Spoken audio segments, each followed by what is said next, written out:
un sage d'un âge avancé, avait un fils particulièrement timide et réservé. Sa timidité était telle qu'il n'était pas capable de sortir de sa maison, sa plus grande crainte étant qu'on puisse se moquer de lui. Son vieux père lui expliqua un jour qu'il n'était pas bon d'écouter les gens et qu'il allait lui prouver.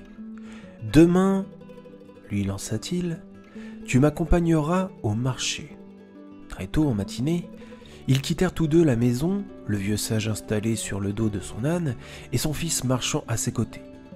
Quand ils furent arrivés à la grande place, les marchands murmurèrent : « Regarde cet homme indigne, il n'a pitié pour rien. Il est tranquillement installé sur le dos de son âne et force son fils à marcher à ses côtés. » Le sage dit alors à son fils : « Écoute bien leurs commentaires.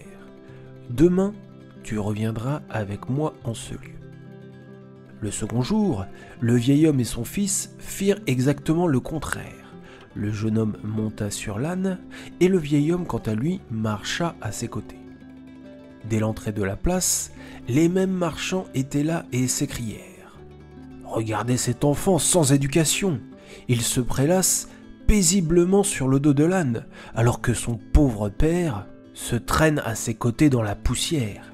C'est vraiment malheureux de voir un tel spectacle. »« As-tu bien entendu ? » dit le père à son jeune fils. « Nous reviendrons une fois de plus demain. » Le troisième jour, ils partirent à pied tous les deux, tirant l'âne au bout d'une corde.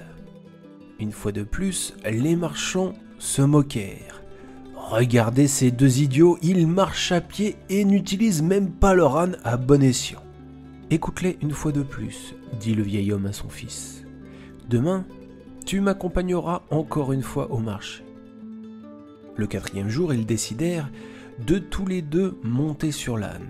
À l'entrée de la place, les marchands n'hésitèrent pas une fois de plus à commenter. « Quelle monstrueuse honte !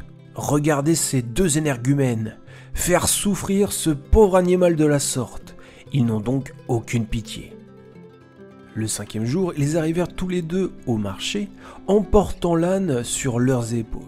Et les marchands se mirent à rire sans limite. « Regardez donc ces deux crétins qui portent leur âne sur leur dos plutôt que de le monter. » Le sage, se tournant vers son fils, conclut : « Vois-tu mon fils, quoi que tu puisses faire dans ta vie, tu trouveras toujours des personnes pour te critiquer, te faire des remarques désobligeantes et déplacées.